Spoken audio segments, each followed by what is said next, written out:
Hello, and welcome back to yet another video.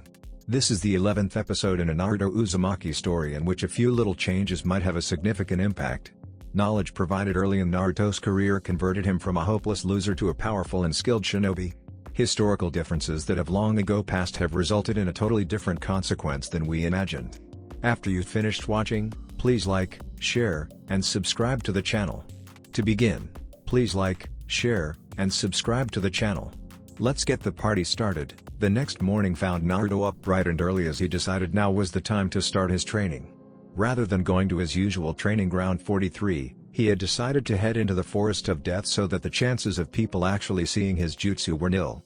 Using one of the many clearings he knew of that had a low probability of the forest creatures trying to kill him, Naruto set up a basic genjutsu/fuuin jutsu around the area, as well as a security seal to alert him on the off chance that someone did actually enter his sanctuary. Hokage Bunshine no Jutsu. There was a puff of smoke, and when it cleared, Naruto found himself with not his standard 300 clones, but instead 500 clones. He scratched the back of his head in confusion. What the hell? I didn't use enough chakra to make 500 clones. So why? Did you forget, Naruto? Kyuubi spoke up from within the seal. Naruto scrunched up his face in confusion as the vixen's voice entered his mind. What do you mean, Kyuubi? Am I forgetting something? Kyuubi resisted the urge to sigh. You are a Hanyo now. That means you are not using chakra but Yuki, or at least a variant of Yuki. Due to its potency, you do not need as much to get the same effect from one of your jutsu. That's right. You said something about that. Hee. I guess I forgot. Within the seal, Kyuubi rolled her eyes, obviously. Naruto frowned as he looked at the extra cage Bunshine. So what do I do now? I mean, I don't need the extra 200 clones. Didn't Hokage give you a scroll? Kyuubi asked. It may have something your clones can do in it. Naruto blinked. Oh right. He reached into his pouch where he had put the scroll yesterday. He looked at it for a moment before unrolling it and reading its contents. Naruto, I made this for Hokage-sama to give to you when you woke up. First off, I would like to tell you how proud I am of you for beating an opponent as fearsome as Gaara. Though I would recommend you be less reckless next time, it would save some of us a heart attack. That being said, good job. It was here that both Naruto and Kyuubi sweat dropped as they saw a chibi drawing of Kakashi giving them an eye smile and holding up one of his hands in the peace sign. Shaking his head, Naruto continued to read. Now I have started training Sasuke for this month because in all honesty I feel he needs it more than you do. However, I don't want you to be left out or think that I have forgotten about you. Why I have written down several jutsu on this scroll for you to learn. Jutsu that you won't be able to get anywhere in Konoha due to the fact that I copied many of them during the war. I know that your elemental affinity is for wind, however that does not mean you can't learn jutsu from other elements, it will just take more chakra. There are 4 jutsu for each element, as well as a few non-elemental jutsu that I feel will prove useful to you. Good luck with your training and I hope to see how you do in the finals. Kakashi. On the bottom of the scroll, Naruto found a list of 24 different jutsu ranging from E rank to B rank, 4 from each element, each giving an E, D, C and B rank jutsu, and then 4 non-elemental jutsu of the same ranking. Well, at least he didn't leave me high and dry, Kyuubi? Naruto chuckled a bit. He knew the real reason Kakashi had to train Sasuke. Having finished his reading on shinobi politics several months ago, he knew that the council would be on his sensei's back to train the Uchiha heir. And as Konoha's demon brat, they would raise hell if Kakashi took time to train him. It's better than nothing, Kyuubi replied. She did not much care for jutsu, but as they were what humans use, they could be useful to Naruto. Well, at least now I know what to have my extra clones do. Naruto looked up at his clones and began to give orders. Alright guys, I want 300 of you to separate and do our original routine. The rest of you are going to grab this scroll and work on some jutsu. I want you to choose one, and then work on it with 15 clones at a time until they dispel. Rotate like that every time a group dispels or learns the jutsu. Start from D rank and work your way up. Asu. The clones shouted as they went off to do their thing. With the clones off to do their training, Naruto decided to speak with Kyuubi about his own training. Okay, so what are you going to be teaching me, Kyuubi? Teach you? Kyuubi asked, and though Naruto could not see it, he could imagine the sly smirk on her face. Whoever said I would teach you? Kyuubi. Naruto warned as he really did not want to deal with her when she was like this. Alright, fine. Kyuubi sighed. A part of her was angry that he wasn't letting her play. Before the chain of events that led her to being sealed inside of a human vessel, she had always played with words when using her charms and looks to woo men, as it were, though she had figured that Naruto may not appreciate her natural tendencies for the moment, so she decided to let it go. The first thing I am going to teach you is the first technique I ever made. It's called a Yuki whip. Essentially it's a whip made of Yuki that you use to slash or tie up objects. Depending on how good you get, the power behind the attack can be low-powered enough to leave only light bruises, or be so strong that it can cut through even the toughest metals. And this is your first technique? Naruto asked incredulously. Remind me to never get on your bad side. Kyuubi smirked. I don't think it would work. You seem to get on my bad side no matter what I say. Ouch, Naruto winced. That was harsh, though the same can be said for you. Touché. Alright, so this technique, how does it work? Asked Naruto, wanting to get started. Right, well, the key to using this technique is rather simple. All you need to do is channel Yuki to one of your fingers and then will your energy to extend outward. The length of the whip can vary depending on how long you want it and how much Yuki you put in it. The only difficulty that you may have is maintaining the shape. The shape of the whip needs to be perfectly smooth and of the same thickness everywhere, which will also be the same radius as your finger, yet it must also be completely flexible so that it's pliant enough to use like one would a normal whip. Now I want you to begin. Use the trees to practice on. Got it, Kyuubi? Naruto channeled some of his Yuki into his left pointer finger, watching in fascination as the energy surrounded his finger. He had not noticed it before, but due to his energy now being a perfect blend of chakra and Yuki, the color of it had gone from a deep blue to a royal purple. He shook his head and refocused his thoughts on the forming a whip. Several tendrils appeared and coalesced together around his finger before extending out to form a whip, which began to pull at Naruto's feet. The spiky-haired blonde lashed out at one of the trees, but was disappointed when it fizzled out before it hit. Frowning, he tried again. Several tries later and he was no closer to getting the technique to work. What the hell? Why didn't it work? Within the seal, Kyuubi gave a thoughtful frown as she resisted the urge to laugh at Naruto and instead watched him work on the technique. It seems you don't have enough control over your Yuki to form the whip like this. Try using your index and pointer finger. Naruto nodded and followed Kyuubi's advice. The purple energy formed again and the tendrils reformed before taking the shape of a whip. It was noticeably thicker this time, and when Naruto lashed out at the tree it left a small gash across the surface. Not bad for a first-timer, especially since you've only just recently switched from using chakra to Yuki, Kyuubi complimented as she observed the damage done through Naruto's eyes. She paused for a moment as she thought of what to say next. Should she tell him what he did wrong? Or should she just have him move on to another exercise since he could at least form the whip? Damn it. This is harder than I thought, Kyuubi complained as she tried to think of how she should talk to the blonde. Truth was, she was still weary of his power. It was not as strong as hers, of course, but it had still been very strong, and with this new mutation on the seal that held her, she was limited in what she could actually do. Were it to come down to a fight now, Kyuubi was not sure if she would win. Kyuubi? Naruto called as he waited for the redhead to elaborate. Huh? Kyuubi snapped out of her thoughts before realizing that Naruto was calling her. Oh, sorry, I was distracted by something. Naruto frowned but decided not to question Kyuubi for the moment. It's alright, so do you have any advice for me? Not at the moment, no. It will just take practice to master. Kyuubi paused as she attempted to gather her thoughts. I think that's fine for the moment, Naruto. I just wanted you to get an idea of the technique for now. I want you to continue your physical training instead, and come back to this later. Naruto nodded and looked down at his weights. Since he no longer had to constantly have them on to keep in shape, he had turned them off. Deciding on a weight, Naruto began channeling Yuki through them. He gave a surprised yelp as his entire body crashed into the ground, creating a crater where he impacted. What the hell? For several seconds he tried to get back up only to find it impossible. Fuck. I forgot I don't need as much Yuki as I do chakra. He heard a giggle in his mind and growled a bit while blushing from embarrassment. He looked at his left arm and groaned. 600 pounds. Damn it. No wonder these are so heavy. Naruto struggled to move one of his hands so he could drop the weights and restart. It took several minutes, but he was eventually able to get the weights to a good setting of 180 pounds for his arms, 200 pounds for his legs.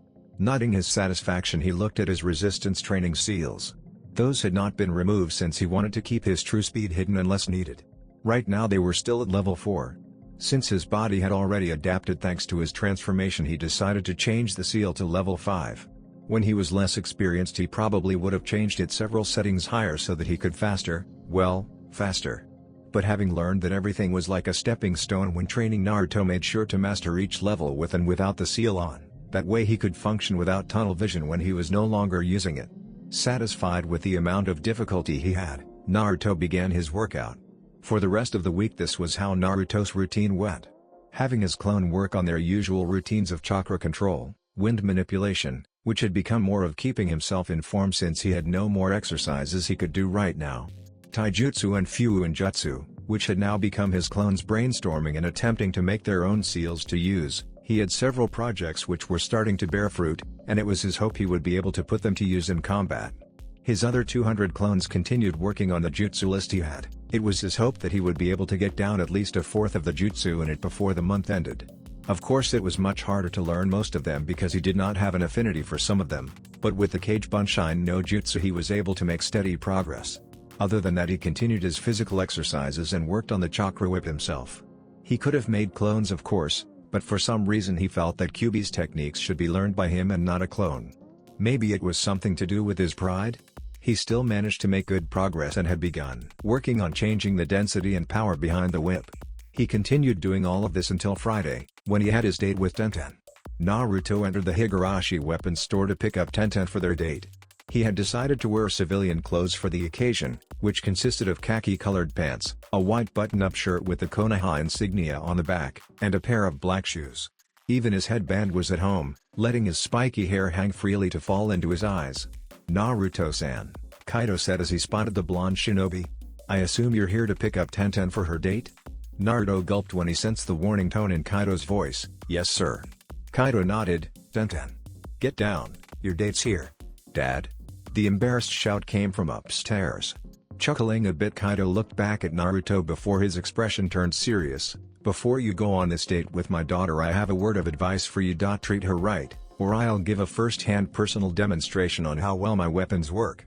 Naruto paled a bit at the implied threat. He had of course been threatened before, but something about the tone in Kaido's voice said he would really go through with it, and probably enjoy it too. "You don't need to worry Kaido-san, I would never do anything bad to Tenshan, or let anything bad happen to her," Naruto replied, mustering up his courage, which seemed to have fled during Kaido's threat. "That's good to hear," Kaido laughed, causing Naruto to blink as the tension disappeared. "I rather like you, much more than that Neji boy she seemed so obsessed with before. So it would have been a shame to kill you." Not sure whether Kaido was being honest with that last comment or not, Naruto decided it would be best to just nod and put it in the scares the shit out of me category of his brain. A few minutes later Tenten came down the stairs. "Sorry for taking so long Naruto-kun," she said as she came the rest of the way down the stairs and looked at Naruto. She blushed a bit. "You look really nice, I feel kind of underdressed with what you're wearing." "Thanks," Naruto grinned as he looked down at his clothes, then back up at Tenten's.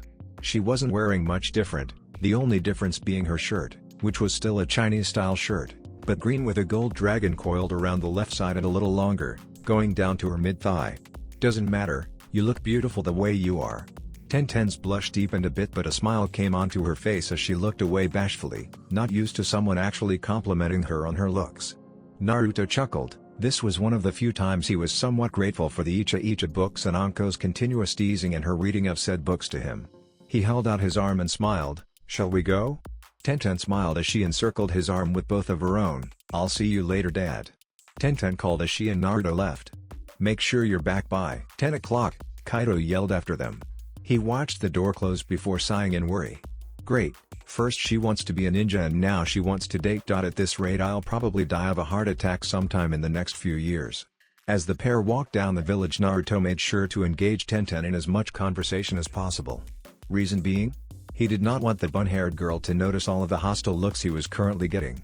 When he had first gotten back from the preliminaries he had gotten looks of curiosity and even a few that reminded him of the kinds he got from the girls back in Nami no Kuni.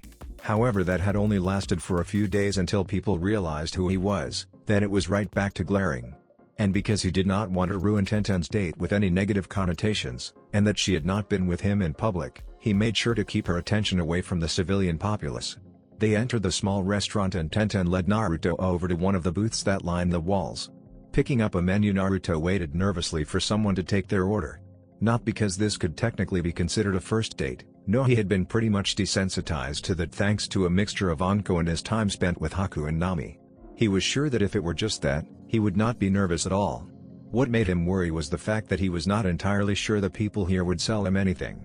He had only ever been able to eat at Ichiraku's, hence the reason it and by proxy, ramen, had become his all-time favorite food, aside from the fact that he loved the delectable noodles. Naruto turned his head when he noticed a waitress come over to their table. He also noticed when she stiffened and turned to glare upon seeing him. "Can I take your order, miss?" the waitress asked in a stiff voice. Tenten frowned as she heard the odd inflection in the woman's tone, but could not ascertain as to what it could be for. "Yes, I would like udon with chicken and a side of vegetables, please."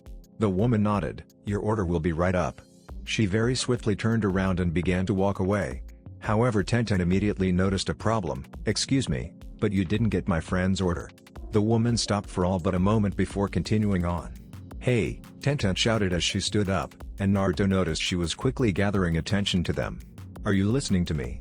"No, I heard you," the woman said, turning around. "However, we don't serve doubt as kind here," she hissed as she pointed at Naruto, spitting out the word as like it was some kind of vile toxin. Naruto winced as he noticed the attention that had now been turned onto him, which all became glares as soon as they realized who he was. Tenten had not yet noticed this, however, as she glared at the woman. "What do you mean his kind? Do you have some kind of problem with him?" "Tenten," Naruto said in a low voice, hoping to get her to stop drawing attention to them. However, Tenten was not listening at the moment, being far too incensed that some bitch was being an ass to her friend. "Because if you do have a problem then I'll Tenten," Naruto said a little firmer as he grabbed her hand. Said girl looked down at him to see him shake his head. "There's no need to cause a scene. Just let them give you your food and we can go somewhere else." Tenten frowned as she looked at him, but Naruto-ku Tenten please, Naruto said, his eyes no longer showing the confident borderline cocky person he had become. Right now they were pleading, "Please don't get worked up about this over me. I'm used to this." That last statement, said in such desperation, made Tenten grit her teeth. "No, if they're not going to treat you, then I don't want to waste my money with this establishment." She reversed their grip so she was no grabbing his hand and pulled the blonde up. "Come on, we're leaving." She did not leave any room for argument as she handily dragged Naruto away, slamming the door open on her way out. "The nerve of those people." Tenten huffed as she pulled the blonde along. "I can't believe they would so blatantly refuse a customer. What kind of idiots are they?" Naruto did not speak up until Tenten had finished her rant. "I'm sorry, Tenshan." Tenten looked at him with an odd expression in her eyes. "Why would you be sorry? None of this is your fault." "Oh, it is, you just don't know it." Naruto did not voice this out loud and instead asked, "Maybe we should just head home." "You want to cancel our date?" Tenten asked in surprise. "Nothing's been ruined, we just have to go to another establishment." Naruto winced. "No doubt it wouldn't matter if we went to another establishment. They would do the same thing. Some might not even let me in." "What do you mean?" asked Tenten, confused. "I mean it's like this everywhere I go," Naruto spoke, keeping his head down so that his hair covered his eyes. "Haven't you ever wondered why the only place I ever took you was at Jiraku's? Or why I always meet you there instead of pick you up? Or why whenever we hung out after our spars I would just find a spot in the training field to sit at?" Tenten frowned. Truthfully, she had never thought of that. In fact, she had not even noticed. But now that he had brought it up, it was easy to see he did do all those things. As she began to replay all the times she had spent together with the blonde, she began to notice another thing. The people around Naruto were giving them a wide berth. She cast a discreet glance towards one of the people who were passing and frowned at seeing them glaring at Naruto. Because her dad had never hated the blonde, she had never been subject to the prejudice that had been raised against him. Oh, she had noticed that he was not well liked in the academy. No matter what grade you were in, everyone had heard of the prankster king from hell, Uzumaki Naruto. But she had always thought that the whispered mutterings when academy instructors would talk about him or when the civilians would occasionally talk about him were for a prank he would pull. Naruto had not done any pranks since he graduated. And yet the people here were glaring at him, not just glaring at him, but glaring at him with enough hate that it made her shiver, and it wasn't even being directed at her. She looked over at Naruto, who had not moved since he had spoken. He looked extremely vulnerable right now. She wanted to ask him why he was hated but decided a more private place would be better suited for a talk like this. Grabbing his hand again, she pulled him along until they were well enough from the more crowded streets. Sighing, she stopped and turned around to face Naruto again. "Naruto, what was all that about?" she asked, trying to get a look at his eyes. "Those people, why were they so?" She wasn't even sure what to call it. Hateful? Vengeful? The emotion was too intense to really come up with an appropriate word. "I'm sorry," Naruto whispered, "I can't tell you." "Why not?" Tenten asked with a frown. "I'm your friend, aren't I? Don't I deserve to know these things about you?" Naruto could not hold in the winds. Please don't make me tell you." "So you're not going to tell me?" Do you not trust me? No. Naruto's eyes widened as he looked at her. Of course I trust you. Then why won't you tell me? Tenten shouted, frustrated with how the blonde was acting. Because Naruto shook his head and began again. There are things about me that you simply don't know. Things that will change your opinion about me if you do know. He saw her open her mouth but forestalled her with a hand. Even if you accept what I say, it would still change your opinion. It may be a positive influence, but it may also be a negative influence. But no matter what happens, it will change what you think and feel about me. I haven't told you this, but you were the very first friend my age that I made, and I don't want to lose that friendship. Tenten's eyes widened at the new knowledge. She had not realized that. Naruto seemed like such a likable person. Sure, he was kind of loud and tended to say more than he should, but he had toned it down since she had first met him when he wore that hideous orange jumpsuit into the store. To hear that he had no friends until her was both surprising and sad. I still think you should let me know, she said at last. Naruto sighed. I can't. Not yet. She was about to protest but stilled her mouth when he said yet. I promise I'll tell you after the Chunin exams. I know it won't make that much difference, but this isn't something I can just come out and tell someone. Why? Because it's something I only just found out about 6 months ago, Naruto replied. I'm still kind of trying to deal with this knowledge myself. It also happens to be an S-class village secret that will get anyone but me executed if they even talk about it. Tenten had not thought she could be any more surprised than she had been before, but this new one threw her for a loop. So before I tell you, I want you to think about whether you feel it's really worth knowing. This will also give me the chance to gather up my courage, so to speak. Naruto looked down at his feet. I know it might not seem like it makes a difference, but I doubt a month will change my desire to know, Tenten said, interrupting the blonde with a shake of her head.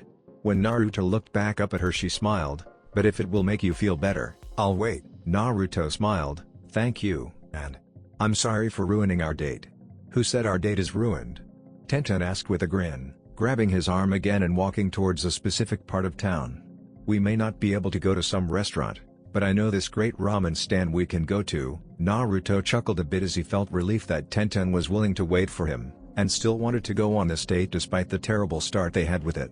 That decided they had gone out to Ichiraku's before Naruto had escorted Tenten back home. He was supremely grateful that Tenten's dad was somewhere in the back of the store when he and Tenten arrived, because he was sure the man would castrate him if he saw Tenten giving him a kiss, even if it was on the cheek. If for no other reason than that, Naruto had decided that the date was a success. And so many people got to watch in shock and a small amount of fear as Naruto danced back to his house, laughing like a madman. For the Saturday, Naruto had continued his training until Sunday, the day he normally let his body rest and the day he had a date with Yugito. Learning what he could and working on his physical fitness and jutsu. There was only one issue that had come up, and that was when the blonde had noticed Kyuubi acting distant, well, more distant than usual. Flashback. Saturday, Naruto grinned in satisfaction as he watched the tree fall to the forest floor as it was sliced all the way through. It was one of the small trees that seemed to line the bottom of the forest, but it was still a decent size. Yes. I think I got this technique down, Kyuubi. It's too bad I can't test it on steel, but I really don't know where I would get some for such a random purpose. So what's next? He waited a few seconds but frowned when Kyuubi didn't answer him. Kyuubi? Naruto called her name several more times, and when none of it got her to answer, decided to travel into the seal. Naruto found himself standing outside of Kyuubi's small hut when he entered his mind. He walked up to the door and knocked on it a few times. When he still got no answer, he knocked again, and frowned when he still got no answer. Despite his slight fear of getting on the redhead's bad side, he opened the door and walked in. He spotted Kyuubi as soon as he entered. She was lying on her large velvety bed, facing away from him. He knew she already knew he was here and so didn't bother masking his presence as he walked up to the bed. He crawled onto the bed and sat next to the vixen's slowly breathing form. Kyuubi, I know you're awake, Naruto said, watching her for any movement. What's eating you? Normally you would have at the very least insulted me by now. Nothing, Kyuubi said, however Naruto noted that her voice was distant. You can't lie to me. In fact, you're the worst liar I've ever had the pleasure of meeting. Naruto put a hand on her shoulder and noticed it stiffen. Now why don't you tell me what's wrong? However, Kyuubi was unable to answer as her mind was focused on the hand Naruto had placed on her shoulder. There was an unusual warmth radiating from the hand that had spread from her shoulder and through the rest of Kyuubi's body. That, combined with her shock at someone actually touching her, having the gall to touch her, left her speechless. Kyuubi? Naruto continued to shake her. wondering what the hell was up with the woman. She had never acted like this before. C apostrophe moaned, "Tell me what's wrong. You know I can't really work on the stuff you want me to if you're not even around to critique me." It took a few seconds, but after a moment QB seemed to relax and turned around to look at the blonde. "Look, nothing's wrong, I'm just not feeling up to doing anything today." "Are you upset because of what happened yesterday?" asked Naruto, taking a shot in the dark. However, when he saw QB look away, he knew he had hit the nail on the head. "That's it, isn't it? The way that waitress treated me bothers you, doesn't it?" QB scowled. "Of course not. Why would I care about how some foolish humans treat you? The only thing that I care about is that you allowed such trash to treat you like that." Rather than get angry, Naruto just smirked. "If that was what you were concerned about, you wouldn't act so distant." His smirk widened as QB looked away. "I'm right, aren't I? It bothered you to see how she treated me." The blonde shook his head. "You know, I'm surprised. You never seemed to care about me being hated before." QB frowned for a moment, and for an instant her eyes showed a small flash of emotion that was too quick for Naruto to catch. A second later she scowled at the blonde and sat on the bed facing away from the blonde. "I don't care about you, or how you're treated beyond how it reflects on me. Now leave." "Fine." Naruto stood up and was about to leave before deciding to pass a parting comment. "You know, I don't blame you for what happened anymore. Sure, I may still hold some resentment towards you, but you seem to be just as much a victim as me. And I guess everyone, even you, deserve a second chance. Consider this yours." QB's eyes widened and she turned around only to see Naruto had already left. Flashback end. After that little incident, Naruto had left QB alone, and eventually she came back as if nothing had happened. Even though they had tried to get back on track, both had noticed a small shift in their relationship, though neither could tell what it meant. After that Sunday had rolled around, which was the date Naruto had a date with Yugito. "This is really nice," Yugito commented as she and Naruto sat by one of the lakes that could be found in Konoha's many parks. "There's almost no vegetation in Kumo, so I don't often get to enjoy nature like this. It's really beautiful here." Naruto smiled. "I suppose it is. I've lived here my whole life, so I guess I've taken it for granted." The blonde slurped up some of the noodle goodness that Yugito had brought for him. Ramen. Wanting to do something she had never gotten to do in Kumo, Yugito had decided that she wanted to go on a picnic. When Naruto had met up with her, she had already gotten all of the food prepared, some of which included Naruto's favorite noodle dish. "I don't know how you managed to guess my favorite food, and I don't care," Naruto moaned in appreciation. "If you're trying to get on my good side, I'd say you succeeded the moment I smelled this delectable dish." Yugito choked on her food a bit as she began laughing. "Actually, it was no guess. It was rather easy to find out what you liked and buy it. After all, gathering accurate information is necessary for a shinobi, right?" she said in her best Naruto voice. "Hardy har har," Naruto grunted in sarcasm, before slurping up more ramen. "You're just lucky I have this ramen so I can't stay mad at you." "Aww. Are you saying you would be mad at me?" Yugito gave him the puppy dog eyes. Kitten eyes, which on her exotic feline eyes looked incredible sexy. "I was only teasing." Naruto blushed a bit but still favored her with a grin. "Well, I guess I wouldn't be too mad if I didn't have ramen." Yugito matched his grin with her own before taking a bite out of her tekadon. "We both know that you wouldn't be able to stay mad at all. I've only known for a little while, but I know you're too sweet to stay mad at me. Don't look too into it. I just can't stand the thought of making such a pretty girl cry." Naruto huffed as he looked away, grinning when Yugito began to giggle. "Hey Yugi-chan, I was wondering something." Yugito hummed around a mouthful of food. "While I only saw a little bit of your ability, you strike me as someone who is way too skilled to be just a Jonin." Yugito smirked. "What makes you say that?" "Well, for one, your walk. It's the same kind of walk I've seen in many of the Jonin senseis and a few other veteran ninja I know. You act more confident than the average Jonin as well, and unlike the average Jonin, you don't hold any of their arrogance. There was also the speed you used in that battle with Kiba. The only person I know who is that fast besides myself is Lee, and I get the feeling you were holding back. That technique you used as well also looked like a very high-level jutsu and complicated." Naruto listed off. "So I was just wondering, how are you still a Jonin?" Yugito debated on not telling him before shrugging. It didn't really matter in the end whether he knew or not, and the Raikage had not specifically told her not to tell anyone. "Truthfully, I'm not. I was just never technically given Jonin status, or even Chunin status. Most of my younger life was spent training, and after that the Sun Daime Raikage wanted me to gain more experience and had sent me out on solo missions." There was a small pause and Naruto frowned as he saw a fleeting moment where pain had been evident in her eyes. I guess she wasn't always respected in Kumo, Naruto thought to himself. Not sure what to do, he gave Yugito's hand a small squeeze, causing her to smile before turning back to what they were talking about. I'm sure you know how important these exams are, and not just for the Junon but for their village. Naruto nodded. I understand a bit of the politics and economics involved. He looked at her as he thought about what she was saying. So you're here to basically showcase Kumo's power, and in turn, get more jobs for your village. Being held in Konoha is just a bonus since we were once enemies. This shows that your village's ninja can survive even under hostile conditions. Something like that. Yugito smiled. You know, you don't like to act it often, but you're pretty smart. May, I studied hard. I actually don't pick this stuff up easily. I had to really work my ass off to learn anything, especially this kind of political crap. Naruto grimaced as he remembered all of the studying he had to do.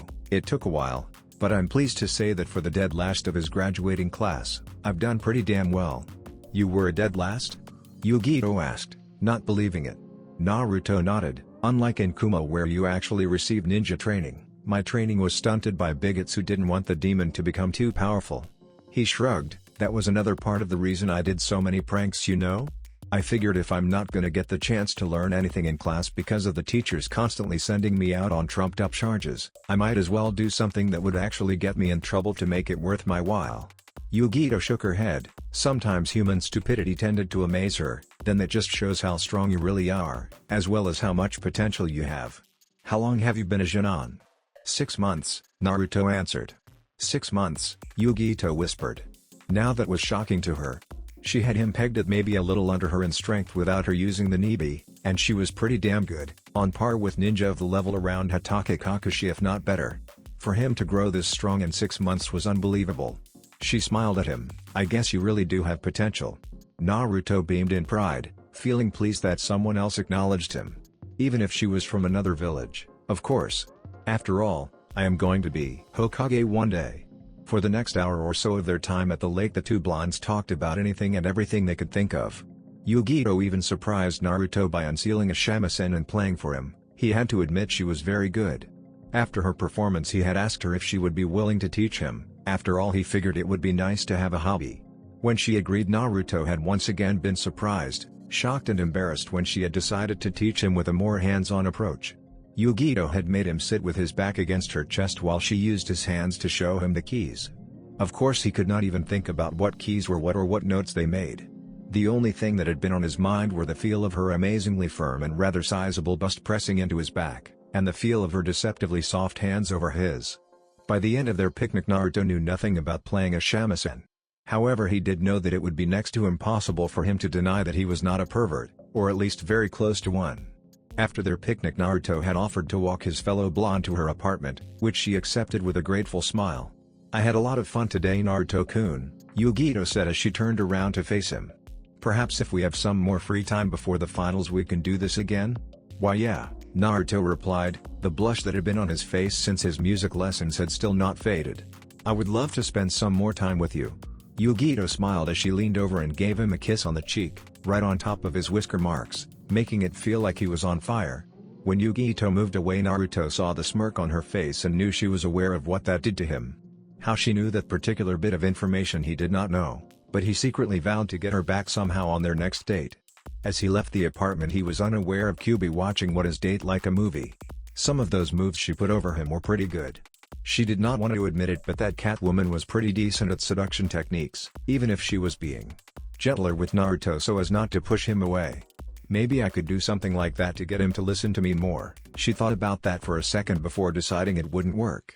If I did that, he would realize what I was doing, and I still don't know how this seal works, so I have no clue if he can restrict my powers or not. Best not risk it.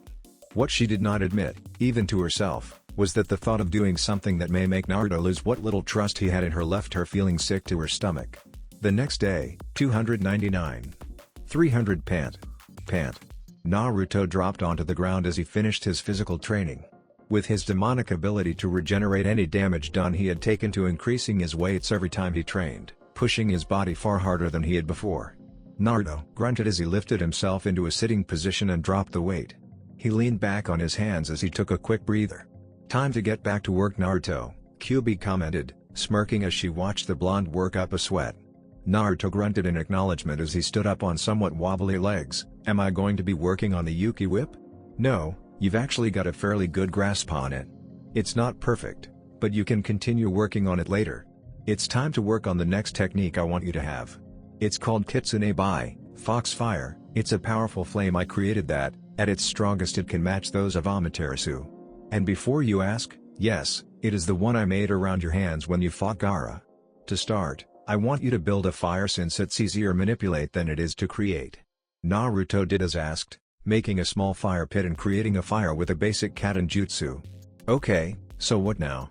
Now I want you to send Yuki to your chest and mouth as you inhale. And then when you exhale, send all of your Yuki towards your mouth and into the flame. Naruto did as instructed, channeling his Yuki into his chest and mouth. When he felt he had a decent amount he exhaled, sending the Yuki into the flame. Naruto watched with an odd fascination as the flames went from red and orange, to ghostly blue and dark blue. Yatta, Naruto shouted as he jumped into the air, I got it. No you didn't, Kyuubi decided to burst his bubble. You managed to increase the flame's strength, however that's all you did. First you need to maintain the flame, and then you need to increase its power. Remember I said at its hottest my flames could compete with the black flames of Amaterasu. When you manage to master the Kitsune Bai, the color of your flames will be white, the antithesis of the black flames. Now, try again and this time, maintain the fire. Naruto blinked before his shoulders slumped. Fine. You don't sound very enthusiastic, Naruto. Should I take that as a sign you don't want to learn?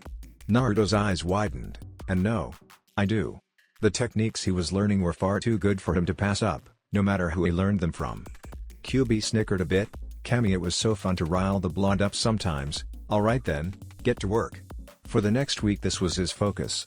He would do his morning workout, then he would work on the Kitsune Bai, afterwards he would work on the Yuki whip some more, then cool down with his afternoon workout. His training had eventually started to become so intense that Naruto was forced to keep a cage bunshine on hand so it could drag him back to the apartment, since on most cases, Naruto was simply too tired to move, or had already lost consciousness. 6 days later. Sunday, it had been a full 2 weeks since the 1-month training period had started and Naruto had finally decided to follow Sarutobi's advice and head over to the hot springs. He was thankful when the person working the front desk was a female who looked to be around his age, meaning she did not know about his tenant and would not refuse him entrance. He entered the hot spring area clad only in a towel. He gave a loud sigh of relief as he entered the hot water and leaned against a rock. Having never been to a hot spring before, it was definitely a novel experience. I'm so going to have to come here again, he thought as he stretched himself out, feeling his muscles loosen under the hot waters. Closing his eyes, Naruto drifted off for a bit, letting the soothing warmth send him to sleep. Only to be awakened several minutes later by the sound of giggling.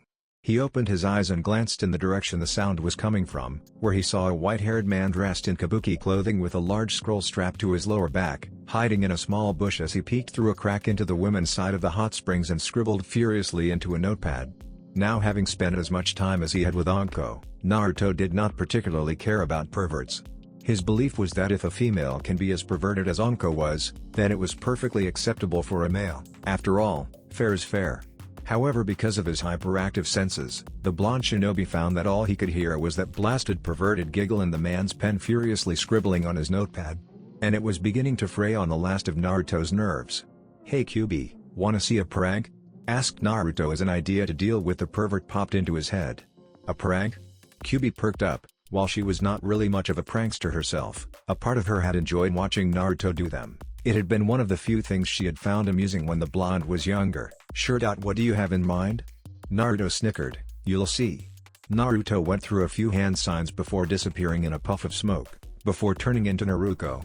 Standing up, Naruto walked over to where the old white-haired man was scribbling away, using all the stealth skills she had picked up from outrunning the Yonbu in her youth. She grinned as she felt Jiraiya stiffen in surprise when she slid her arms around his neck, and then shock when he felt the feminine assets smash up against his back. How would you like to see a woman up close, instead of peeking from a distance? Naruto said in a seductive voice. Hey. The white-haired man grinned, blood dribbling down his nose. Oh yeah. Come to Papa. I knew one of you ladies would be unable to keep your hands off me. The old white-haired man spun around, however as soon as the man was facing her, Naruto smashed a fist under his chin. The old pervert let out a yell as he was launched into the air and fell back down, on the other side of the hot springs. Eek. Pervert. Smash. Take that, you pervert. Crack. Bash. How dare you? Bam. Pow. Wham. Ladies. Please. I'm sorry. Eee. Returning to his original form, Naruto sat back down in the hot springs and smiled as the kabuki man flew back over the fence, hitting the ground hard where he began to occasionally twitch. Not bad, Naruto, Kyuubi said as she assessed the tactic. I think it was overall good, but you could have done the whole Kitsune seductress act better, maybe have made him fly into the female side through a nosebleed. I give it an 8/10. What? Come on, Kyuubi, Naruto whined. I've only done this a few times. Besides, you saw what he was doing. I doubt seeing a naked chick would faze him, even one as hot as me. Then that just means it needs more work, Kyuubi said with some finality. Naruto sighed, I just can't get a break. What was that, Naruto? And nothing. Ugh. Naruto looked over to see the white-haired man groaning as he sat up. What hit me? I believe it's called righteous female fists of fury, Naruto commented with a snicker. Though from the looks of your wounds and that you're still conscious, it looks like you're used to getting this sort of punishment. And since it seems you're so used to this, I'd have to assume that you're some kind of masochist and this is how you get your jollies. The white-haired man glared at Naruto. Hey, show some respect, Gaki. Do you know who I am? Naruto raised an eyebrow. Do I care? The man huffed, however he quickly grinned. Get ready, Gaki. From the east to the west. Naruto watched the man start hopping from foot to foot in a weird dance while he made some weird introduction. Sighing, the whiskered blonde did what he felt was the best thing to do at the time. He ignored him. When the man was finished, Naruto looked back at him with a bored expression. I'm sorry, did you say something? Kakashi suddenly looked away from Sasuke's training and pumped his fist into the air. I knew I would get one of them one day. Sasuke just looked at his sensei like he was a complete idiot.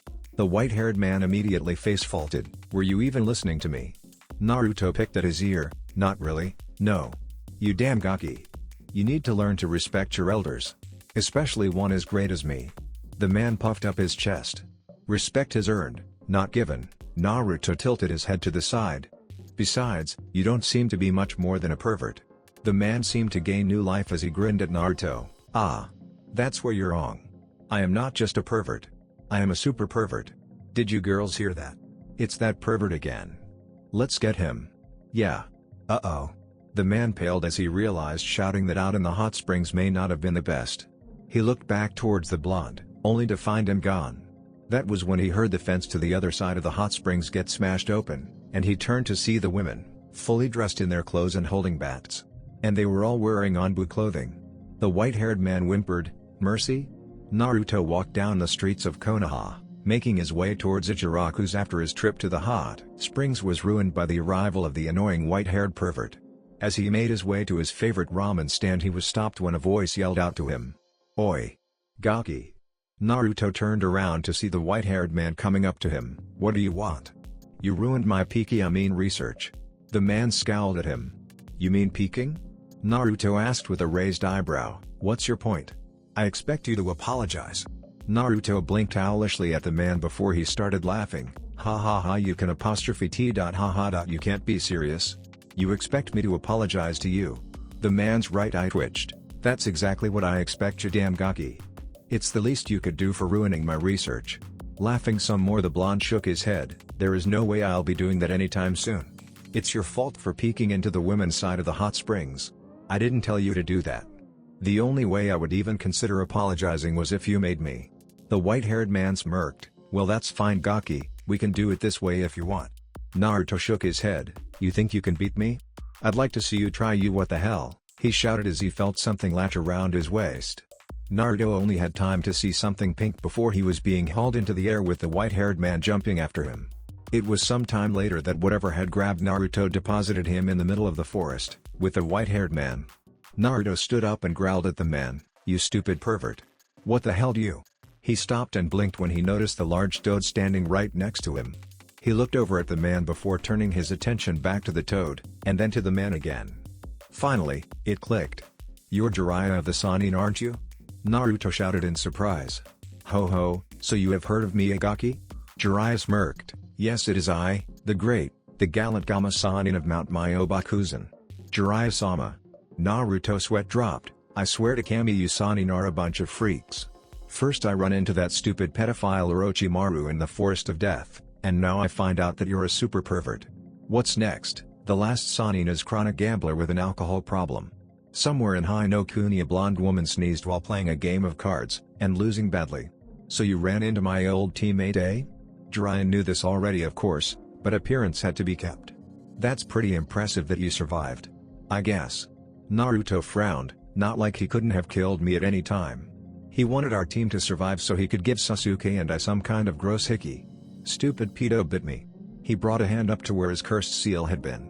I got lucky, since IHM special, the cursed seal didn't get a chance to take effect. Kid, I already know about the QB, Jiraiya stated, thinking that was why the cursed seal had not taken effect.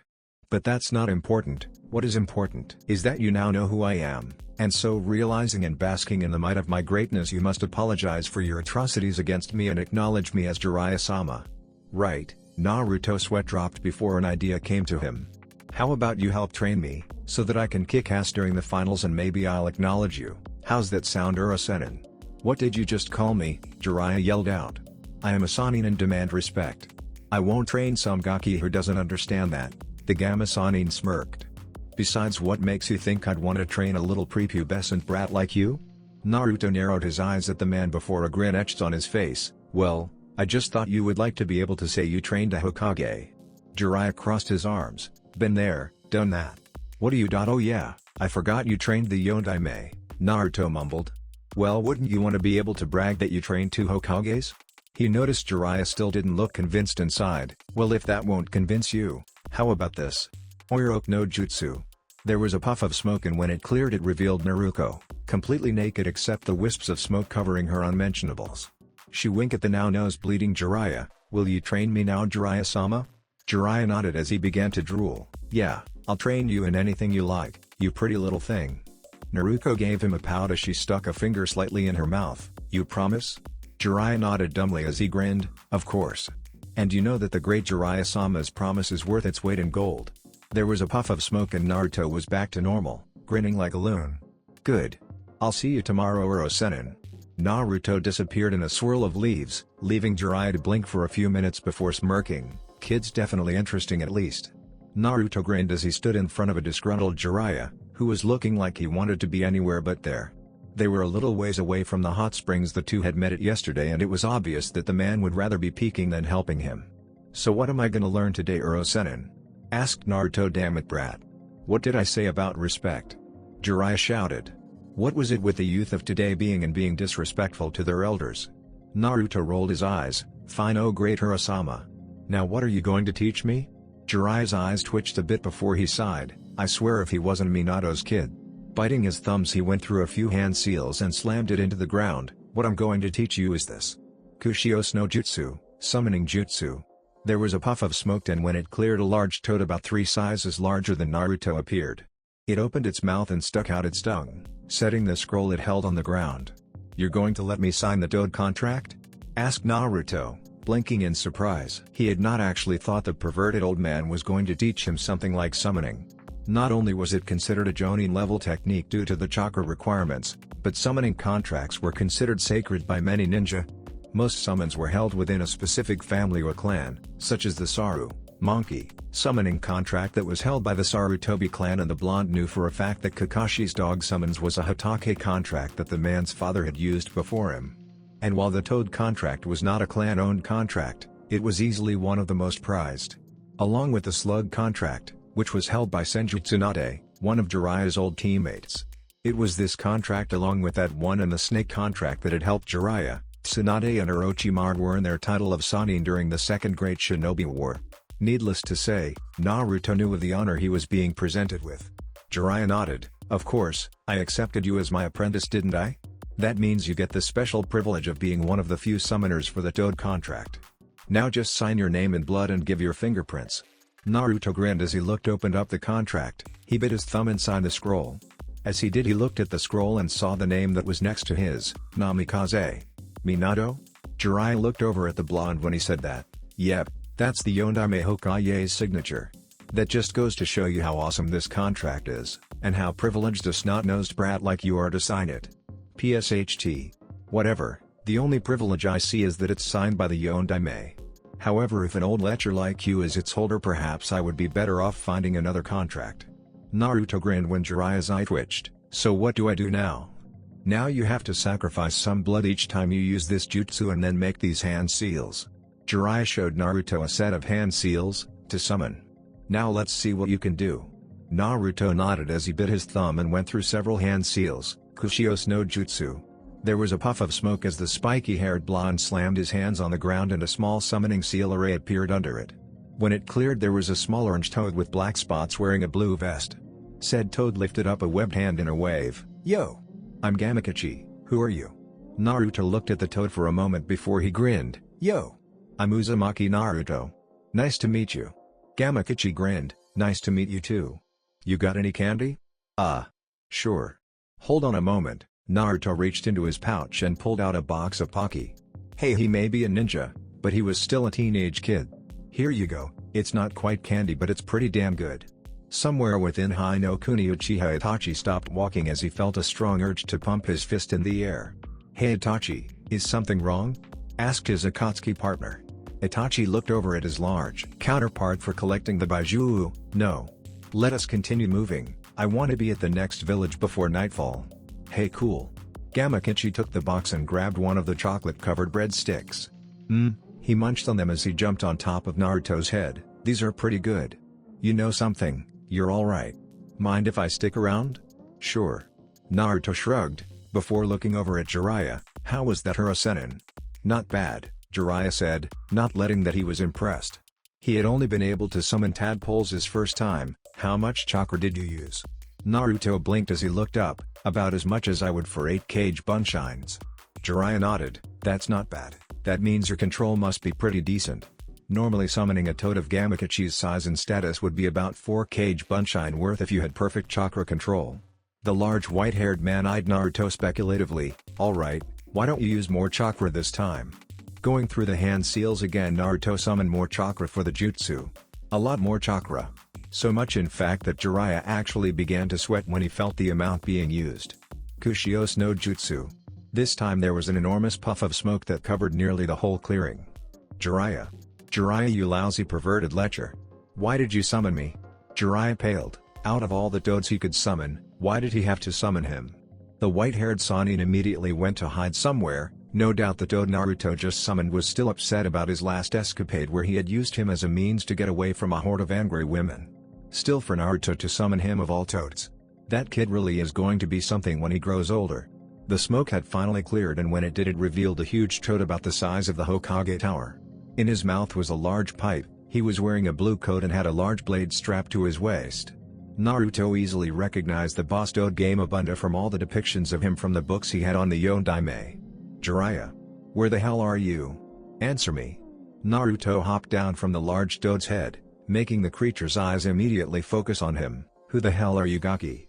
Normally Naruto would have scowled at being called that, but the fact that he just summoned the boss for a summoning contract made him feel he could withstand any insult. And so instead he gave Gamabunta a cheeky grin. I'm the one who summoned you, of course. Gamabunta's large eyes blinked for a moment, right before the large toad started laughing. Wahahaha. You expect me to believe some snot-nosed little Gaki like you summoned me? Get real. Now where's that pervert Jiraiya? This time Naruto did scowl. This toad was getting on his nerves. Uro-sennin didn't summon you. I did. The large toad boss was about to send a retort when Namikaze made himself known. It's true, Pops, I watched this kid summon you. Namikaze? Gamabunta asked in surprise. What are you doing here? The kid summoned me. I thought he was cool so I decided to stick around. Namikaze put another stick of Pocky in his mouth. Anyway, this kid did summon you. I was right here watching him. I see. Gamabunta looked at the blonde, who stared back defiantly, much like another spiky golden-haired blonde Gaki had a dozen years before. Well, I know my son's not a liar, so I'll believe you. However, don't think that just because you summoned me means you get to be one of my underlings. We still have to drink together to commemorate you becoming my summoner. Well, that might take a while. I don't have any alcohol on me. Naruto scratched the back of his head. Besides, aren't I a little young? You're a ninja, aren't you? Old enough to kill, old enough to drink, wasn't it? Gamabunta paused. Tell you what, we'll hold off on the drink for later. Tell that perverted lecher I approve. Got it, Naruto shouted as Gamabunta disappeared in a puff of smoke. The blonde flipped over and landed on his feet. Nice job, Gaki, Jiraiya said as he came over to Naruto, "I really didn't expect you to be able to summon Gamabunta out of all of the summons available." Naruto smirked, "Still think teaching me will be a waste of your time?" Jiraiya shook his head as he plastered a smirk on his face, "Don't get cocky gaki. You're still no one near strong enough to even lay a finger on me even when I have one arm tied behind my back. You wanna bet?" Naruto asked, narrowing his eyes at the man. He had come a long way since the academy, and was infinitely more patient and calm than he used to be. Well, calm so long as he was in battle situations and moments that may actually require him to use his brain. But if there was one way to anger Naruto, it was to underestimate him. Jiraiya smirked as he looked at the blonde. "If you think you can take me on, then come and try gaki." Like Naruto, many of the other Jonin who had made it to the finals were busy training themselves.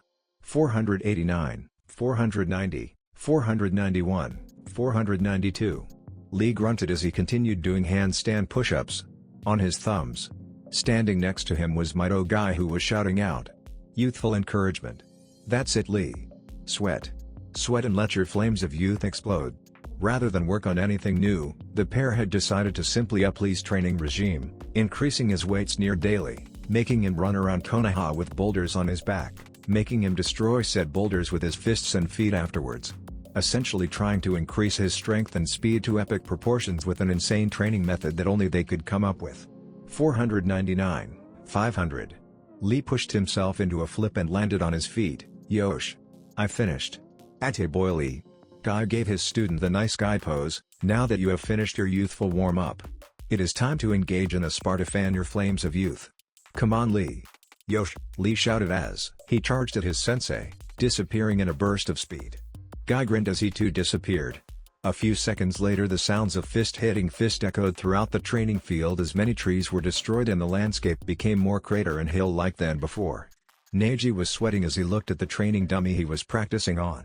Getting the technique he wanted to master was turning out to be quite difficult, more difficult than he had initially thought it would. The Juken relied on being able to see a person's tenketsu points in order to close or destroy a person's chakra system. By using a dummy, he had to make an estimation on where the chakra system would be on a person, and go from there. That meant that in this case at least, the Byakugan was useless since the dummy did not have any chakra coils. It was even more difficult because no two people had their tenketsu in the exact same spot. While all chakra systems were very similar to each other, the minute differences in where the tenketsu points were located meant all the world when dealing damage to them. If the hit was not 100% accurate, then the attack, while painful, would be useless in closing a person's chakra coils. Still, he was determined to get this technique down. He knew that he was going to need a trump card in the finals. That Uzumaki boy had proven to be stronger than he had anticipated when the blonde beat Gaara. Though he doubted he would need this for him, the blonde was still the dead last of his class. But even so, it was still wise to have just in case. Besides that, there was also the Uchiha to contend with, another genius from a powerful clan, and the last of his clan too. He had not gone into town much, but many people were riding on the Uchiha to win it all. Neji scoffed at the thought. The boy was good, no doubts there. But Neji was still certain he would win. After all, it was his fate to win. Whoosh whoosh whoosh whoosh whoosh whoosh. Thunk thunk thunk thunk thunk thunk. Tenten brought her arm back in after throwing the kunai. Like always, she hit all of her intended targets. Her aim was perfect. However, even as she looked at her kunai, the bun-haired weapon user frowned as she thought of her opponent. She was up against that Tsunakunoichi, Tamari, in the first round. From what she had seen of the girl in the final, she was a wind user. For a weapons user like her, that meant nothing but trouble. Any weapon she threw, Tamari would just be able to blow away with that fan of hers. That meant she would have to get in close. However, there was still a problem with that course of action. Tenten would have to find some way to close the distance between them in order to use close-range weapons. And while Tenten trained with weights, as well as with the speed demon that was known as Lee, she was not anywhere near as fast as him. However, that in no way implied that she was going to give up, not without at least giving it her all in the fight. She would just have to train hard and do her best. Looking at the training dummy, she took aim, this time with shuriken. At an unknown location far from Konoha, Sasuke panted heavily. His entire body was laden with sweat and he felt as if someone had put him through a meat grinder. He was feeling pain in places he didn't even know existed. Sasuke had always prided himself on being a good shinobi. In the academy he trained well above and beyond what was required, spending most of his nights training to the point of exhaustion. He would push himself till his muscles burned and his body ached, going far beyond his body's physical limitations. Apparently he had not even begun to scratch the surface of understanding what hard training really felt like. Almost as soon as Kakashi had finished paying a visit to a still unconscious Naruto, he had taken Sasuke and left the village. It was here that he began to pick apart Sasuke's abilities and skills piece by piece.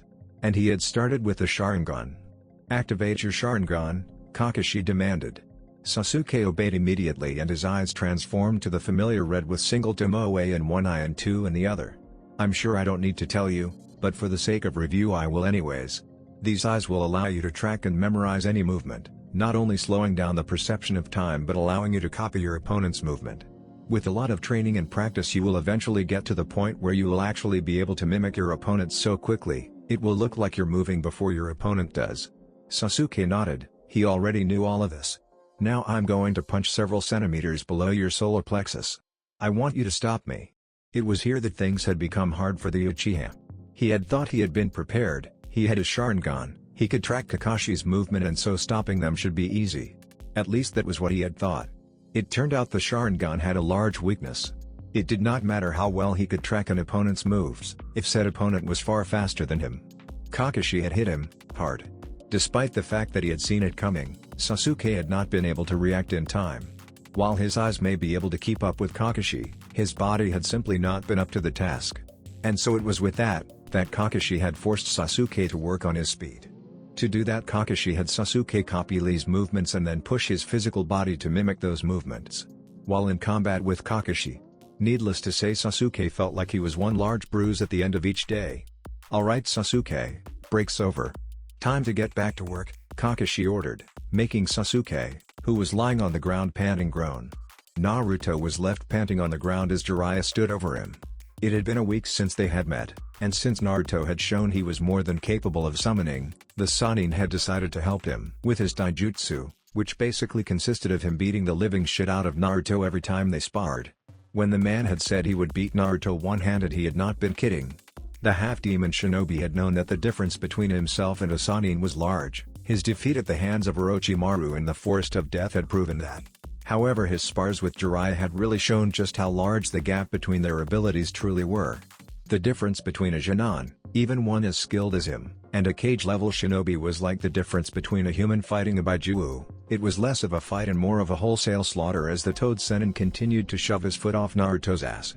The only difference the blonde had been able to discern between fighting one of the legendary Sannin and a Baijuo was that he could not seal Jiraiya into another person or object in order to win.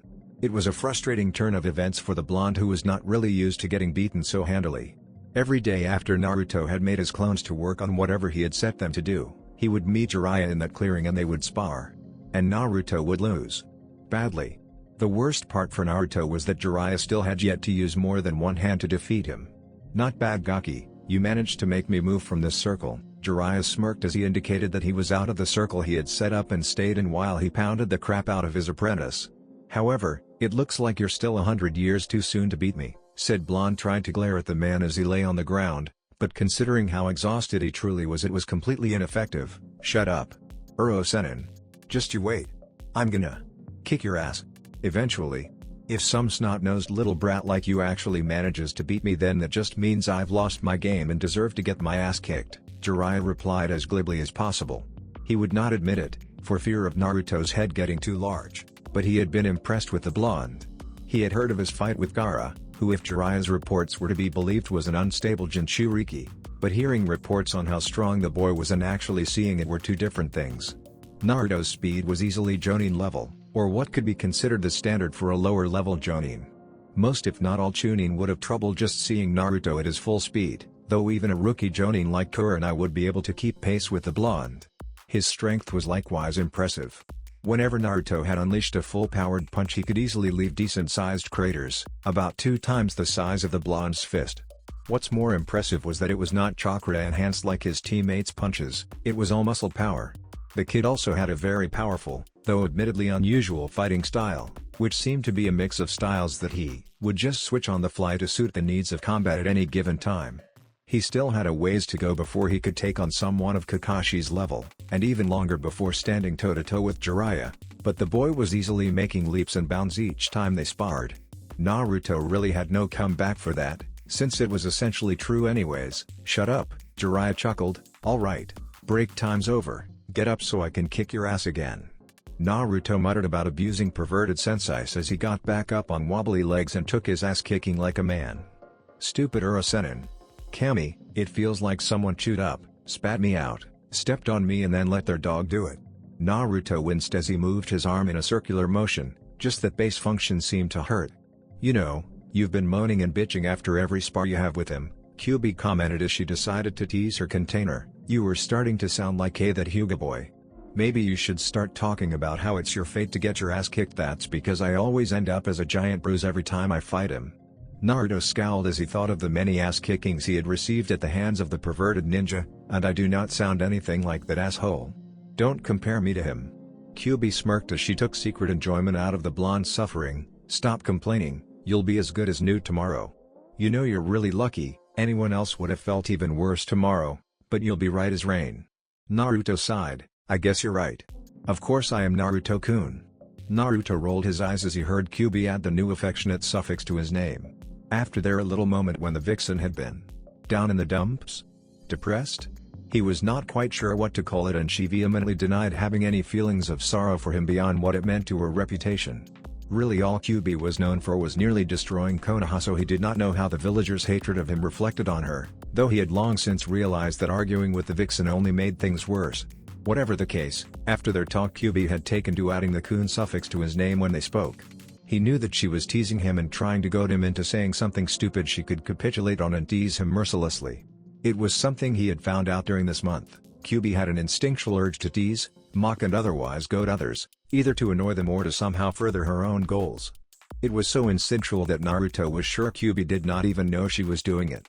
Thankfully Naruto was beginning to learn how to not let her get to him, mainly by responding to her words in kind if for no other reason than to not let her win. That was exactly what he was about to do now. However, he was distracted when he heard a very loud and very familiar voice echoed from one of the stalls. "And then boss tar," he said. "No."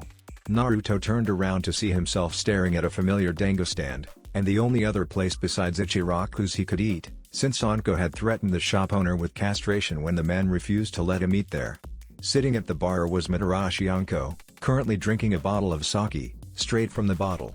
Next to her Naruto recognized the Jonin sensei for Team 8, Yuhi Kurenai. "Can you not believe that bastard?" Anko was saying to Kurenai, her voice slurring from all the alcohol she had drank. "I tried and practically throw myself on him. And he Kurenai sighed as she patted her friend's shoulder. "It's alright Anko-chan. There are plenty of other fish in the sea, besides, he really doesn't deserve you. Anko-chan." "Kurenai-sensei." Naruto greeted as he walked up to the pair. The two turned their attention towards him. Anko's face literally lit up like a Christmas tree. "Gaki." She greeted, trying to hug him, not realizing that the distance between them was too far, and almost falling on her face were it not for Kurenai catching her. "Just the person I wanted to see." Naruto looked at Anko for a moment before turning his attention to Kurenai with an expression that told the raven-haired beauty that he had seen the currently wasted woman in this state often enough not to be bothered by it. "How much has she drank?" Kurenai looked at the boy curiously for a moment before she sighed and pointed a trash can, one which Naruto noticed was literally filled to overflowing with empty sake bottles. "I see," was all Naruto said. He had seen Anko drink plenty of times. In fact, whenever they went to get dango she always got at least slightly buzzed. However, he had never seen her so drunk she could not even sit in a chair without swaying. What exactly happened to her? "I've never seen her this drunk before." Kurenai raised an eyebrow at the boy. She knew that he had been spending a lot of time with Anko. Her purple-haired friend would talk about the boy every chance she got, telling her how fast he was learning and how fun he was to mess with. She was actually pleased to know that there was someone out there who genuinely seemed to care for Anko. "It seems she had another run-in with Kakashi," Kurenai said. Beside her Anko mumbled as she lay her head on the table, "The bastard." Apparently, Anko asked him out for a date. Again. And got rebuffed. Again. Now that was surprising to Naruto. "I didn't even know she liked Kakashi-sensei. From what I know they at least slept together once," Kurenai replied, scowling a bit since she did not feel that Kakashi deserved to sleep with her friend. "I don't think she really likes him, at least I hope she doesn't." The woman scowled at the thought of Anko liking that open, smut-reading pervert. Naruto sighed as he looked at Anko, who was starting to make incoherent mumbling noises. "Well, whatever the case, I think she should probably head home." Last thing we need is her passing out here. Good luck with that, Kurenai snorted in a very unladylike manner. I've been trying to get her to move for half an hour, nothing seems to work. Maybe you're just not using the right motivation, Naruto suggested as he moved over to Anko, putting a hand on her shoulder. Hey, Anko-ne-chan, I think it's about time we get you home. Was it? Home? Anko looked at Naruto for a moment with squinted eyes. Oh. Hey Gaki. What are you doing here? Naruto sweat dropped. I've been here for 15 minutes Ne-chan. He grabbed one of her arms and placed it over his shoulder as he lifted her off the stool. Now come on, it's time for you to leave. Ugh. Don't wanna, Anko protested, though she was so far gone there wasn't much she could actually do. Naruto did the smart thing and ignored her. Kurenai-sensei, can you help me get her home? I have no idea where she lives, and she's far too drunk to give me proper directions. Sure thing Naruto, Kurenai replied and stood up as well. Just follow me. Naruto nodded as he followed Kurenai while practically dragging a wasted Anko. They moved around the village causing many curious stares as they passed. When Kurenai finally got to the apartment she helped Naruto drag Anko up the stairs before getting out a set of spare keys. She opened the door and gestured for Naruto to enter. While I would like to stay and help you with her, I really need to be somewhere. I had an important meeting I was on my way to when I ran into Anko, so I'm already running fairly late, Kurenai said. Oh? Are you and Asuma-sensei going on a date? Naruto asked with a raised eyebrow. Almost immediately Kurenai turned bright crimson, causing Naruto to laugh. What makes you say that? She stuttered a bit, not used to actually being called out on something like that. Naruto grinned. I play shogi with Shikamaru and Asuma often enough to know that you have Asuma-sensei completely whipped. Naruto laughed again when he saw Kurenai's shocked and embarrassed expression. Deciding he had done enough teasing, he thanked her for helping him and promised to take care of the rest. Closing the door Naruto looked at Anko. She was still conscious, but barely and seemed to be mumbling about dango, snakes, gakas and perverts. Sighing he hefted her up in a bridal carry, since it would be too difficult to maneuver around in her messy apartment. He didn't notice Anko snuggling against his chest as he made his way around the various obstacles of her apartment. When he reached the door to her room Naruto was forced to make a clone to open it for him, as well as to pull the covers down so he could set Anko in the bed. The clone had dispelled himself just as Naruto placed Anko on the bed. He was about to get back up and leave, when Anko seemed to notice the loss of warmth and immediately snatched onto him, pulling him down onto her before she cuddled him like an overgrown plushie, smothering his head in between her breasts. Naruto immediately turned bright red as he felt Anko's barely covered chest pressing against his face. Even if he had been in slightly similar situations before, the fact that he was in a bed with her and she was now rubbing herself against him was more than Naruto could take, and despite the fact that he could only ever think of Anko as an older sister figure, he was also still a hot-blooded male, thus he ended up passing out from blood loss. Within the seal cube he saw her container's predicament and shook her head. Somehow, I'm really not surprised this has happened. Even though she was irritated that the snake woman was touching her container she could not hold in a smirk as she thought of what the blonde's reaction would be tomorrow. I can't wait to see what happens tomorrow when he wakes up. Waking up the next morning had definitely been one of the most awkward and embarrassing moments of Naruto's life. He had passed out from another nosebleed as soon as he woke up, and it didn't help that Anko began teasing him mercilessly about sleeping with older women. Of course, when he had sufficiently recovered from his embarrassment, he had gotten her back by calling her out on her seeming desire to have fun with children, immediately after saying that he had been forced to hightail it out of her apartment when she began launching her snakes and sharp pointy objects at him. After that, most of the last week had been spent with Jiraiya beating the crap out of him. He would wake up in the morning, get ready, make 500 clones to train in various ninja aspects, then he would go spar with Jiraiya and lose every time. Oftentimes he would be in so much pain and so tired that Jiraiya had to carry him back to his home. Not that that was the only thing they had done. Jiraiya had taken to helping Naruto with several seals the blonde Hanyo had been working on, and had to admit to being impressed by the teen's genius when it came to sealing. The white-haired Sanin had been particularly impressed by the Dewaru Sufujihoin that he had come up with to try and help get rid of Anko's cursed seal. They had also taken to studying. Naruto knew that if he wanted to not only win in the final exams, but excel in them, he would need to know more about his opponents. That meant he had to study. And so Naruto had picked Jiraiya's brain on what the man knew of the people he would face. Admittedly it was not much, but the man had a lot of general knowledge that would benefit him. Information on the Hyuga clan's taijutsu and Byakugan, or guy's fighting style. The man even had some basic information on Yugito, who Naruto had a feeling would be his biggest challenge. They had spent several lunch breaks trying to formulate strategies on the best way for Naruto to defeat these opponents. That was how it stayed for the last week, and the only other thing he did that was not training was going on that second date with Yugito that he promised. Thankfully she had realized that he was not welcome in any restaurants except one, and so they had gone to Ichiraku's. After that Naruto had escorted her around Konoha. She had been in Konoha for a little over a month but had not really taken the time to see any of its sights. And so Naruto had shown her some of his old stomping grounds, as well as his favorite spot on the Hokage monument, right on top of the Yondaimei's head. Soon enough the day had finally came for the final stage of the Chunin exams. Day of the Chunin exam finals, Sarutobi watched with an impassive expression, not letting any hint of his weariness show as the carriage bringing the wreckage of Kumagakure entered the village. While it was perfectly normal for an allied nation to attend the Chunin exams to watch their shinobi progress, it was a rather rare and unusual event for a non-allied village's leader to do so. Konohagakure and Kumagakure had not been allies since the First Shinobi War. The village hidden in the clouds had in fact been one of their worst enemies during both the Second and Third War, second only to Iwa in the Third Great War. It did not help matters that Kumo had attempted to use the peace talks after the Third Shinobi War to make an attempt at stealing the Hyuga heiress in order to gain the Byakugan.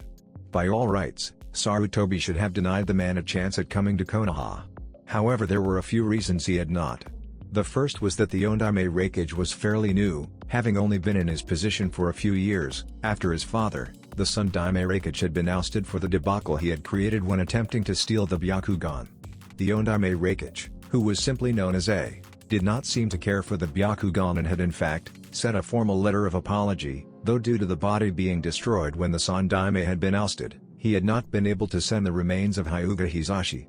The second reason was Sarutobi's hope that having an extra cage would serve as a deterrent for Orochimaru's planned invasion.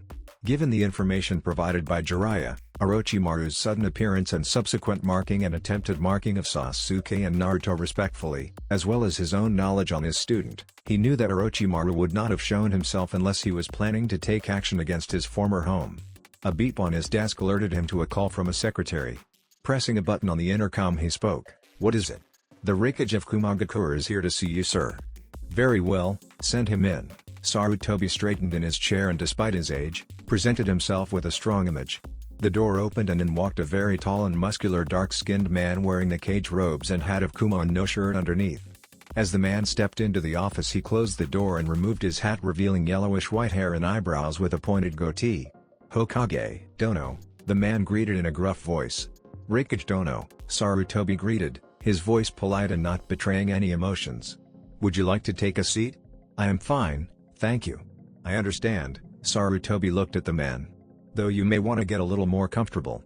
I had not been able to send a message for fear it would be intercepted, however something has come to my attention that I feel you may wish to know before the Chunin exams begin."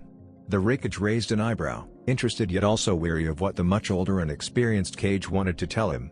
It was a beautiful day in the village hidden in the leaves. The sun was shining down upon the village, children were playing in the streets as they made their way to their classes, while a gentle breeze ruffled the many trees in the village. Over all of this the sounds of cheering could be heard as people from all over gathered at the stadium for the Chunin exams to begin. People from all stations of life, from shinobi, to civilians, nobles and daimyos all had come to watch the finals. From his place in the arena Naruto watched as people cheered, crowed and placed bets on who they thought would win. Many he knew were here to cheer on his teammate to win, something that caused him to scowl a bit. Why people would think that just because Sasuke was the last of his clan made him invincible was incomprehensible to him. He sighed to himself as he pulled the large straw hat he was wearing down further to hide his face in shadow. "I wonder where the team is? It's not like him to miss this." "Who knows?" Naruto-kun Kyubi piped up as looked at the crowd through Naruto's eyes. She was thankful that unlike the seals her previous containers had used to hold her in, this one actually let her see what was going on. "Hokage is likely going to make the prick late. We both know how bad he is about being on time. I guess. Still you'd think for something this important he would make sure the team was on time." Naruto looked around at the other participants from under his hat. "I guess the team feels confident that he won't be disqualified because of his heritage." Kyubi scoffed, "Just another reason to dislike humans in my book. They always did place too much stock on clans and heritage. It was this way thousands of years ago as well, when the ninja world was just starting out. That actually sounds kind of interesting. Think you could tell me about it after I kick ass here?" Naruto could almost feel Kyubi smirk through the seal. If you do well I might. Up in the cage booth Sarutobi Hiruzen was looking down at the contestants, frowning when he noticed that Uchiha Sasuke was missing. I swear if Kakashi makes Sasuke late for an event such as this. Sir, there is still no sign of Uchiha Sasuke, one of his Jonin bodyguards said. We have a few squads searching for him, but so far no luck. Sir, do you think it's possible that Orochimaru already got to him? The Sandaime scowled at the thought, but before he could comment on it he caught sight of his two guests. Ah, Kazekage Dono, Raikage Dono, good to see you both, the elderly Hokage gave them a friendly smile. Yo, the Raikage greeted, taking his seat on Sarutobi's left. Good to see you Hokage Dono, replied the Kazekage in a deceptively soft-spoken voice as he took the seat on the Hokage's right. I hope the long journey wasn't too much trouble for either of you. It was a little boring, but there was no trouble, the Raikage replied. I had no problems getting here, the Kazekage offered. Though it is a good thing these exams are being held here this year. You're starting to get up there in your years, Hokage Dono. I fear the trip may have been too much for you. Perhaps it's time for you to decide on who will take your place as Hokage. The old Hokage let out a low chuckle, please, don't treat me like an old man. I still have plenty of years left in me. No, I feel I'll be doing this for some time yet. Standing up Sarutobi made his towards the railing before giving his announcement, thank you for coming. I would like to welcome you all to Konoha's Chunin selection exams. We will now begin the main tournament between the 10 participants who made it through the preliminaries. The crowd began to cheer as the Hokage finished his announcement, however a few people were staring at the arena floor. Two of which were the Raikage and the Kazekage, both whom looked over to Sarutobi. Forgive me if I am wrong Hokage Dono, but I only count 8 participants, the Kazekage said. I think your eyesight might be getting worse in your old age. Cause that's all I can count as well, the Raikage put in. Sarutobi ignored the two comments as he went back to his seat, waiting for the matches to get started. Alright you guys, take a look. This is the lineup for the main matches. Shiranui Genma held up a sheet of paper with the matches shown on it. As you can see there will be 5 matches in the first round. Now while the arena is different, the same rules from the preliminaries apply here. This basically means there are none. Matches will be fought one-on-one until someone dies, is knocked unconscious, or admits defeat. However, if at any time I deem that a fight is over I'll step in and end the match, is that understood? Just one question, Naruto spoke up as he kept his face hidden behind his hat. What happened to the sickly-looking guy? I thought he was our proctor. Out of all of the people there are only Naruto, Neji, Shikamaru and Yugito noticed the man wince. His illness came at a bad time and I was forced to sub, Genma replied, any more questions? Everyone there shook their heads and Genma decided to get the matches started. Will Uzumaki Naruto and Hyuga Neji please step forward? All other contestants go to the fighter's booth. Naruto watched as the other participants left, leaving him with Neji. Man I can't believe Naruto of all people is in the finals, Ino said as she sat next to her pink-haired rival for Sasuke's affections. Especially since he had to go through that Gaara guy, that kid was a monster. I know what you mean, Sakura said as she looked at Naruto. He's changed so much since the time when we were in the academy, sometimes I barely even recognize him anymore. He really has changed so much. Sakura looked around for a moment before frowning and looking around the stadium. I wonder where Kakashi-sensei and Sasuke-kun are. Man I can't believe how stupid these people are to place their bets on that Hyuga kid, Anko said in her typical loud, uncaring and slightly childish voice. Kurenai looked at her best friend and smiled, so sure he's gonna win are you? Anko gave the red-eyed beauty a grin, of course I am. Can you honestly picture the Gaki losing? Had you asked me that 1 month ago I would have said yes. Kurenai looked into the stadium where she saw the two contestants. She could not see Neji's face, but could very well picture the permanent sneer of arrogance the boy always wore. Naruto on the other hand was in clear view but his face was hidden by his hat, yet she remembered the confident and slightly bloodthirsty smirk he had on his face, one reminiscent of Anko, and could imagine him wearing it now. However, after seeing him take on that Gaara kid, well, let's just say I know who to place my bets on. Which is why I put all my bets on the kid, Asuma interrupted the conversation as he sat himself down next to Kurenai. No way is he gonna lose, a smirk came onto the chain-smoking Jonin's features. He's not only strong but he's damn intelligent too, even if he doesn't like to act like it. Oh? Kurenai raised a delicate eyebrow while Anko grinned. Yep, Asuma nodded, that kid down there is the only person I know besides Shikaku who can defeat Shikamaru and Shogi. Watch closely Hanabi, the Hyuga clan head said to his youngest daughter. Among the Hyuga, there is no better prodigy than Neji. Yes, Tosama, the little lavender-eyed girl replied. It's surprising to see the Uzumaki kid is actually fighting in the finals, Gotetsu, one of the Chunin proctors said. Who would have thought?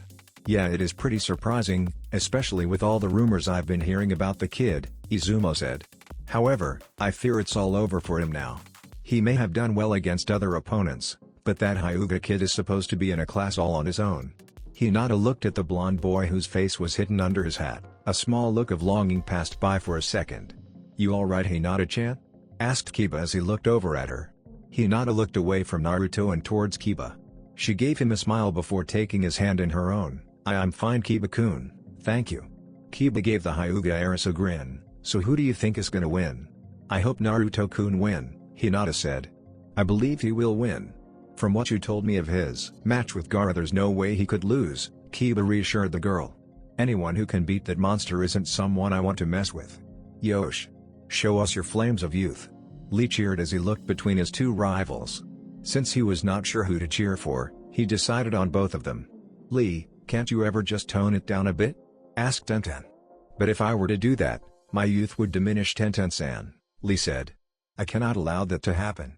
In order to show people how to stoke their flames of youth, I must continue with my youthful encouragement, Tenten sighed at her teammate before turning back to the arena floor. She knew who she wanted to cheer for, but because it felt like betraying her teammate she only said it in her mind. Good luck, Naruto-kun. This looks like it's going to be an interesting match, eh, kitten? Asked Nibi. It does, though I doubt the so-called Hyuga prodigy will be able to defeat Naruto-kun, Yugito commented as she turned her attention away from the loud shouts of Lee and back to the arena. So sure of your man, are you? Yugito smirked, not really denying nor encouraging her tenant's claim. Of course he'll win. Naruto-kun is a lot stronger than he lets on. The Hyuga genius versus Uzumaki, the Kazekage said. This is bound to be an interesting match. Anyone who can take on my son Gaara and win is definitely a strong shinobi. That he is, Sarutobi chuckled. The boy has surprised me time and time again. And I suspect he will surprise me even more before the day is done. I had not realized there were any Uzumakis left, the Raikage said, as he gave an intense stare towards the hat-wearing Shinon. Many had forgotten the famed Uzumaki clan, a clan that had originated from Uzushiogaku no Saito, village hidden in the whirlpool, which was located in the Uzu no Kuni, land of whirlpools. However, A had remembered from his battles with them in the beginning of the Third Great War, just how fearsome they were with their special chakra and their powerful Fuon jutsu. If the young Uzumaki male was anything like his predecessors, this would make for an interesting battle. Sarutobi sighed. From what I suspect, he is the last of his clan. The Raikage looked over at Sarutobi before giving a nod and turning his attention back to the arena. I get the feeling this will be quite the battle, the Raikage said as he got more comfortable in his chair. Indeed, the Kazekage agreed with some amusement. Show them what you can do, Naruto-kun. Sarutobi looked at the boy. Even though he could not see Naruto's face, he could feel the boy's confidence. Show the villagers how strong you've become and how wrong they are about you. Genma looked up at Sarutobi to see the man nod. Nodding back, he got started. We will now start the first match. Uzumaki Naruto vs Hyuga Neji. Hajime. Once the words were out, Neji activated his Byakugan and slid into the Juken-style taijutsu stance. Naruto smirked as he took off his hat and threw it towards the wall where a cage Bunshine was already there to catch it. He then moved into his own stance. As the two stared each other down, the crowd grew silent and watched with looks of excitement and curiosity. Not many knew about the young Uzumaki, but everyone had heard of the Hyuga genius and was expecting to see how strong he really was. Naruto let a grin take over his face as he felt his blood begin pumping. He felt adrenaline racing through his veins at the thought of a fight.